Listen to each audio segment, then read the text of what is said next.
Het roer maakt om bij de Flyers. En er is ook een soort verhoren. Onder leiding van Marcel Nijland, oud-keeper en nou in de TC en in het bestuur together met zijn broer Gert en Jan Jansen, is de biersem door de selectie helle. Toen wij begonnen, hebben we eigenlijk echt de afgelopen jaren echt bekeken van oké, wat zou er in onze ogen moeten veranderen. En we waren eigenlijk gewoon unaniem van mening dat er gewoon tijd was voor grote veranderingen, verjonging van het team en vernieuwing van de imports. En uiteindelijk heeft dat geleid tot 9 nieuwe spelers. Nou, het doel dit hier is gewoon echt meedoen. Dus sorry dat we de play-offs halen. Nou, dit hier hebben we echt gekozen. We beginnen echt met bovenaan. We kiezen voor een trainer die kwalitatief beter met ze kent. En die nieuwe trainer is Chris Eimers. In 3 jaar tijd werd hij met Nijmegen en Geleen 2 keer Nederlands kampioen. Ik geloof heel erg in de ambitie van het nieuwe bestuur. En Heerenveen is gewoon, net als Geleen weliswaar, maar gewoon een hele mooie club. En ik lever graag een bijdrage hopelijk aan een succes. Chris heeft de afgelopen jaren natuurlijk echt laten zien dat hij gewoon op dat gebied gewoon heel succesvol kan zijn. En hij past ook gewoon binnen onze visie van wat wij willen met de club Heerenveen en met het eerste. En gelukkig hebben we hem zover kunnen krijgen dat hij voor Heerenveen heeft gekozen. Nou, het sommetje is heel makkelijk. Hij vorig jaar kampioen werd, die daarvoor net en die daarvoor wel. Dus dat zou Alex dit jaar net werden, maar de komende jaar moet hij dan kampioen worden. En dat soort passie en plannen hebben we mee bezig binnen. Alleen goed, sport is natuurlijk net, ik geen rekkenerij. Je weet net precies waar je moet komen, maar ik denk dat als je joggen hoe de ontwikkeling best is, dat het heel goed gaat.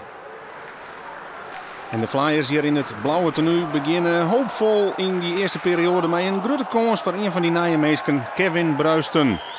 Hij mist hier correct de goal, maar is een onweest onvallend jongen. En tackle je, dat kennen ze echt om raak. En de inzet wordt beleend in de eerste periode, want vlak voor het eind de powerplay situatie en een prachtig doelpunt wat op naam komt van Michael Neesen.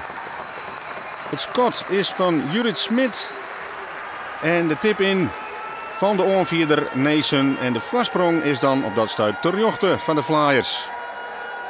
Toch wel wat verrassend, want Tilburg wordt toch zien als een van de titelkandidaten in deze competitie. De tweede periode gaan de Flyers terug en hier pech voor Tony Ras. Nog maar 18 hier, maar nu al een vaste kracht in de selectie van Chris Eimers. En dan is de tweede periode haast ten einde uit dit bad. De treffer van Jeffrey Melisand naar de fout van Krylov. En dan staat het dus gewoon 1-1. Hoe is het met de veerkracht van de ploeg van Chris Eimers? Ze komen in die tweede periode op efterstaan. Doelpunt Nichols, powerplay. En de Flyers maken het erachteraan. Maar ook de Flyers krijgt een 2 man meer situatie. En dan dit schot van Kevin Bruisten. En dat betekent dat er in elk geval weer eens een Liekerse staan op het boord komt. Prachtig uitvierd van Kevin Bruisten. Vlien hier nog actief bij Eindhoven. Toen scoorde er 48 goals in 44 wedstrijden. En nu de liekmaker dus op 10-11.